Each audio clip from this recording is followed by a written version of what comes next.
What's going on, guys? Tower number 9 here, and today we're going to go into hard control decks for Star Wars Unlimited TCG, what their strategy is, and what some potential counters are as well. So yeah, let's get right into it. So hard control decks are focused on clearing the board. They run lots of removal stuff in order to do this, and in the end game, they bring out power cards to win. The most common one is maybe Avenger, but there are other large end game cards that can not only defeat enemy units but also present a major threat to put your opponent on a clock. So usually this is a very late game oriented strategy. They may not even attack the enemy base until like turn 7 or 8. A lot of what they're doing is just trying to keep the board small, remove units, heal. If they play units early on, it's likely to fight enemy units rather than to try to put damage on the base. And what they're trying to do is get the game into a stable situation where the opponent can't really get stuff in play. And then at that time, they're going to bring out their powerful endgame stuff and use that to close things. So generally these decks are in Vigilance Villainy, perhaps a third color as well. We have seen some double blue builds. There have also been things like Iden Red. There have been, there's been the Vader Blue, which is, again, Vigilance Villainy with aggression as well. Aggression does add some extra removal options. Some of these builds run healing cards to help mitigate pressure from aggro decks. So Iden Versio is actually a good example of this. Her leader ability allows you to heal if you've removed an enemy unit, and when she's deployed, she can heal further when enemy units are defeated. But multiple different leaders have these sorts of hard control strategies available. We've seen things like Iden Double Blue, Iden Red, Vigilance Vader. There's a bunch of stuff. People can try to do this with Emperor Palpatine. But the overall emphasis is I'm trying to keep the board small. I'm trying to prevent my opponent from getting too much momentum. I don't care about damaging the base at first. That's an end game thing for me. If I can prevent them from getting a foothold and then bring out my later stuff, I'll be in a good position. And I'm going to have a link in the video description below to 2 interviews that I've done with players that have been successful with harder control decks. So one of them is going to be with Sauce, who did very well with a double blue Iden, and one to Z-Storm with the so-called Mind Tricks, the Mind Tricks Iden build, which is an Iden Red. Now, both of those are Iden decks, but Iden is not the only leader that can play hard control. All right. So what happens when there's a mirror? Well, it leads to a very crazy situation. So hard control decks have more removal than they have threats. So they only have a few units that are really threatening, and they have a lot of removal. And this creates this crazy situation where it's really difficult for either side to make any threat stick. This game doesn't have so-called permission effects like Counterspell. So, if you're playing Avenger and then your opponent just plays Power of the Dark Side and kills it, you're like, well, rip. There goes my Avenger.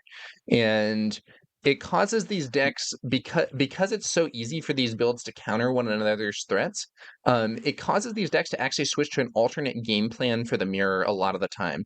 So instead of going for a strategy where you are trying to do damage to the enemy base with your units, these decks play Vigilance. So Vigilance is a 4-cost double blue event.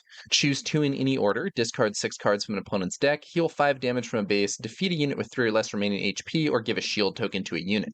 So the way these tend to use this is that they will use the discard 6 cards from an opponent's deck to try to mill the opponent out. They can heal themselves, use this to defeat small units, put a shield on one of their units. But the main purpose for it, at least in the control mirror, is to discard 6 cards from an opponent's deck. And Vigilance is also a versatile card, choosing between these different abilities. So if you're playing against aggro, maybe you want to heal your base and defeat a small unit. Or maybe you can defeat a small unit and put a shield on Lieutenant Childson or something like that. There are a lot of options that you can use with Vigilance, and that makes it a versatile card. So not only does it enable this weird secondary game plan, but it also allows you to have a card that's actually quite relevant even against aggro. And so this alternate win condition can actually work pretty well. But once multiple decks are on this plan and you're now in a mirror where it's not just a hard control mirror, but it's also a vigilance mirror, things get really weird. So To counter Vigilance, people are playing Restock. Restock's a 1-cost event. Choose up to 4 cards in a discard pile, put them on the bottom of their owner's deck in a random order. And an interesting thing about this is the way that the timing works in this game. This card goes to the discard pile before the effect resolves, so you can actually target Restock itself with this ability. And this is a great counterplay to these mill tactics, because you can play this to replenish cards and prevent yourself from getting milled. So a single restock can in principle give you unlimited cards. I know that sounds weird, but you can play the restock, target itself and other things, and then when you draw the restock, you can play it again and just keep doing that to refill your deck. However, if the restock itself gets milled by Vigilance, you might be in trouble. So as a result of this, many of these decks are actually playing multiple restocks to try to mitigate this. And this allows you some security against the Vigilance mill threat, and it creates this weird sort of subgame where instead of worrying about doing damage to the enemy base with units, you're worried about trying to mill out all your opponent's restocks or otherwise remove them, which can then put you into a position where you can apply the Vigilance mill and close the game. And that sounds like a really weird and specialized use for a card, and it is, but these often actually end up in the main deck because of time considerations. So if a hard control deck plays against another hard control deck and the game takes a really long time, you might not have time to complete the entire best of 3, which means that the first round is unusually important, because if you win the first round and then round 2 goes to time, you actually won the match. And as a result, a lot of players are putting these like counter cards for the hard control mirror into main deck. So we see stuff like, decks that have 3 Vigilance, 2 Restock in the main deck, or even more. But here's the thing. What happens if your opponent has Vigilance and Restock? Well, now you have to go to another level to counter them. So now we're seeing countering the counter to Vigilance, Spark of Rebellion.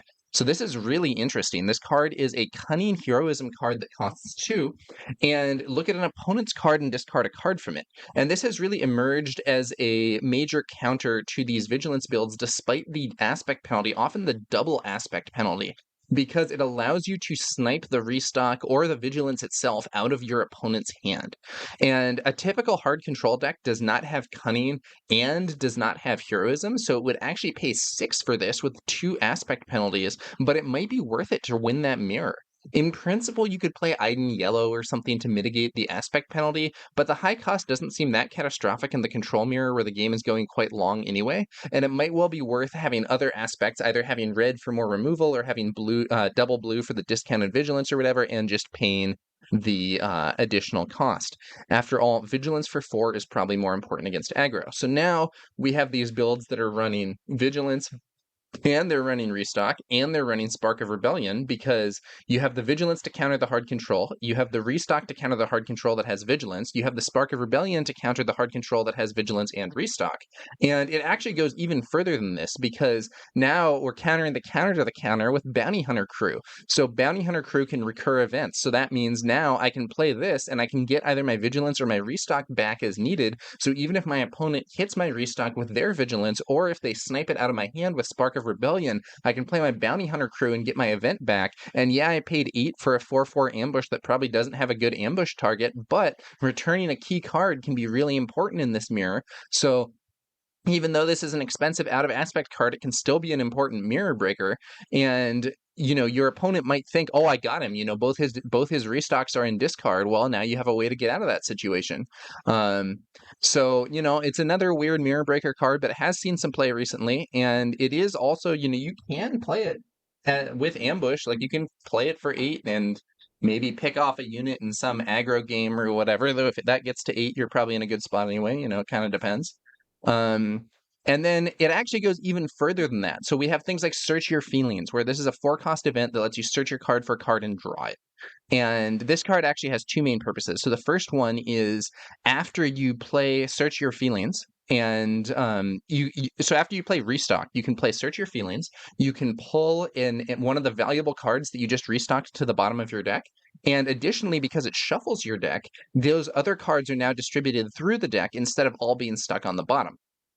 So this can also improve that situation, and it also has at least some utility in the aggro games and so on. You could play Search Your Feelings, and you could search for your Vigilance, which you can play for 4 because you're double blue, and then play that, or you can grab a Super Laser Blast or something. But it's still not great. So a question really becomes like, how many mirror breakers can you fit in a deck, especially if you have to main deck them? So like many of these cards are bad or at least very clunky in other matchups. So Vigilance itself, as I mentioned earlier, is solid against aggro. You can defeat and heal. That's quite fine, even for 6 if you're not running double blue. But when you start looking at the restock, the 6 cost Spark of Rebellion, stuff like that, it's just like a lot less flexible and a lot less strong. And the time constraints kind of force these to be main deck, though, as I mentioned earlier. So the question becomes like, how much can you dedicate to this hard control mirror? And at least right now, it seems like these decks are going pretty hard into the counters and the counters to the counters and so on. But I do think that it starts making you vulnerable to more of the aggro builds, at least in my opinion. You know, I've had some good success against these types of builds with Iden Red, for instance, or I'm sorry, with Sabine Red, for instance, where I think I've kind of just been able to push past this stuff. And they are running a lot of cards that are sort of dead against me. So let's talk now about some different game plans for defeating hard control, not just the Vigilance Millions scenario. One of them is the Relentless lock. So the Relentless lock, Relentless is a 9-cost 8/8, and the first event played by each opponent each round loses all abilities. So if you can get a Relentless on the board and get it to stick, this can actually be very dangerous for the opponent, because Relentless is not only a win condition on its own by just attacking with its very high power, the fact that it suppresses the opponent's first event also makes it a lot harder to remove. It kind of counters its own counters. So if you play Relentless and your opponent was holding back a Vanquish to deal with your Avenger, well, you played Relentless instead of Avenger, and now that Vanquish doesn't do anything unless they play some other event first, which is often impractical, and even when it's practical, it can be very expensive. And Relentless also has a benefit in that it has a lot fewer cards required than the Vigilance lock, and it's not as bad in other matchups. But it can still be vulnerable if the opponent plays a cheap event first and then they play their removal. So ironically, Restock is actually kind of handy here as well. Because let's say you were in that situation where you were holding the Vanquish, they play Relentless, you can play Restock to do nothing and then Vanquish their Relentless. So generally, I think Relentless works best if you've managed to ramp into it, both because that allows you to get it on the field quicker, and also because that means the opponent is less likely to have multiple events that they can play in a turn to clear it, just because of cost reasons. So if I play my Relentless and the opponent also has 9 resources, it's more likely that they could play some small event that doesn't do anything and then a Vanquish or even a Super Laser Blast. Whereas if I've double ramped into it and my opponent has 7 resources, it might be harder for them to do that, especially if they have resource things like Restock, because they think, oh, this guy's not running the Vigilance plan, I don't need this. So I have seen some reports of this strategy being effective against the hard control decks. So that's one that I want to bring up here. Let's move on to another potential counter. This is unit recursion. So this is one that's more accessible to heroism decks. And in fact, I think that it's basically a command heroism tactic. So the way that this works is there are a few cards that have the ability to return a unit from your discard pile either to hand or into play directly. So the big ones are Home 1 and Rogue Squadron Skirmisher. Home 1 here is an 8-cost 7/7 space unit with Restore 2. Each other friendly unit gains Restore 1, and when played, you play a command unit, a heroism unit from your discard pile. It costs 3 less. So these sorts of tactics can allow you to overload the opponent's control options. So as an example of this, if the opponent plays, let's say that you're the heroism player and you're both on 8 resources, you have an advantage on the board. Your opponent plays Super Blast and wipes everything out. You play Home 1, you bring back a unit from discard, it costs 3 less. All of a sudden you have actually a pretty solid board in that not only do you have Home 1, you also have another smaller unit, so Home 1 is now protected from Power of the Dark Side, and even though they just wiped the board, you're already quite ahead. You also only spent 1 card to do that. And there are only really so many threats that a control deck can answer efficiently. So we also see things like Rogue Squadron Skirmisher, which returns a cheap unit to hand, U-Wing Reinforcement, which can often play 2 or 3 units with 1 card. And these sorts of things provide card advantage. Card advantage is weaker than in other games, but it can still be strong, and you can create a situation where it's hard to run these decks out of place. I actually just played a game where I was playing a Command Heroism deck, and my opponent was playing Iden Double Blue, and they actually got me to 0 cards in deck, and I was milling out, but they couldn't quite control my board, which I credit in large part to things like Home 1, Rogue Squadron Skirmisher, U-Wing Reinforcement. At the end, I played Home 1 and got a Falcon back after the opponent played Super Laser Blast and was able to clear things up. So There is an option somewhat like this for villainy, and that is a card called the Emperor's Legion, which allows you to return cards that were defeated this turn to your hand. But that's a little narrower because you have to have it specifically on the turn and with the right timing and so on. But this sort of recursion tactic can create card advantage and overall make a situation where the hard control deck might not actually be able to control everything that you have. All right. Next counter tactic is hand destruction. So this is a tactic where you're also going for card advantage, but instead of using these sort of recursion units and stuff like that, what you're instead doing is attacking the opponent's hand directly to run them out of options or otherwise limit what they can do. So decks like Chirrut Red can switch to this game plan and run a bunch of discard tech. And you have things like Forced Surrender, 6-cost event, draw 2 cards. Each opponent whose base you've damaged this phase discards 2 cards from their hand. K2SO, when defeated, you can choose to have him discard a card from your opponent's hand. Force Throw makes them discard, and if you have a Force unit, it does damage to one of their units as well, potentially allowing a 2-for-1. These sorts of cards can be very strong. Now, it's not as strong as in some other card games because in Star Wars Unlimited, you do draw 2 cards per turn. So if you're looking at something like Magic the Gathering, where you only draw 1 card per turn, cards that force discard are probably stronger because it's easier to run the opponent out of cards. However, this can still be an effective route. Like I said earlier, card advantage doesn't mean as much in this game, but it still exists. It's still relevant. I've seen a bunch of people talking about this being an effective strategy for them in Chirrut, or maybe some other deck. You could do this in Luke Red.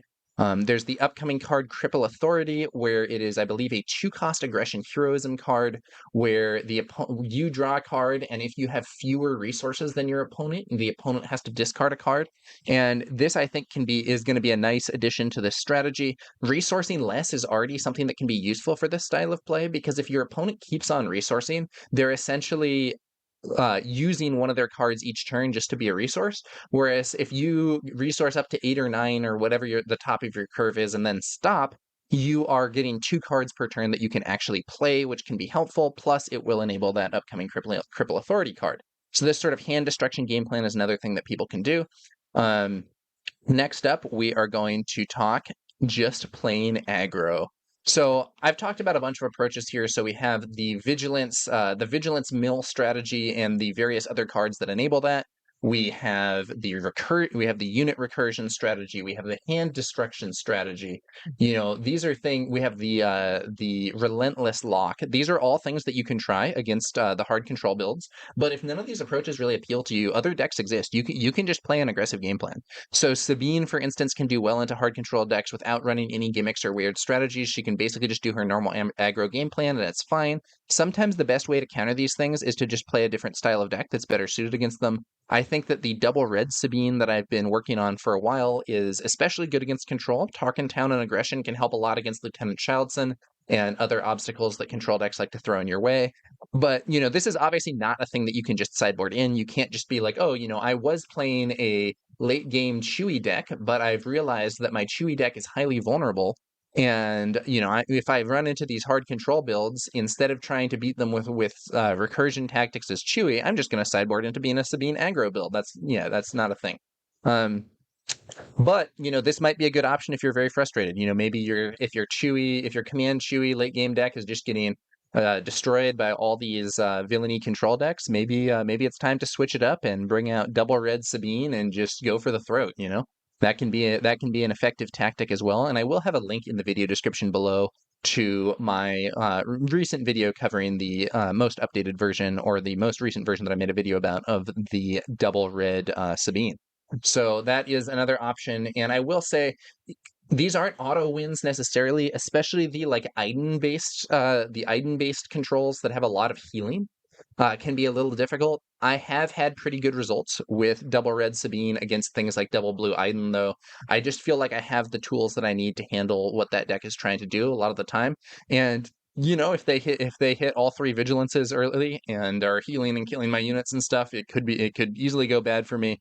But overall, I've had a strong record in that matchup. So yeah, let's move on. And what do you think? I'm curious. I've described what these decks are trying to do overall. And I've gone into several strategies that are used to counter them, from the weird milling game plan for the mirrors to some of the other methods that you can use to fight against these decks. What do you think? Are you a hard control player that finds one of these strategies especially difficult to deal with? Are you a hard control player who thinks I'm crazy and hard control is the best and none of this stuff works? Are you a non-control player who's had a lot of hard control in your area and has had success with some of this stuff? Yeah, let me know. I'm curious to know what the viewers think. Feel free to leave a comment, and you can discuss your own results. You can make suggestions. You can flame me for not understanding the matchup if that's what you think. But yeah, I'm curious to hear more from you guys. How are you finding this hard control environment, or not really environment? How are you finding the hard control decks in the current environment, and what tactics seem like the best to counter them? That is going to about do it for this one, guys. Thanks to you all for watching, and we'll be back later with some more Star Wars Unlimited content. I will catch you guys later.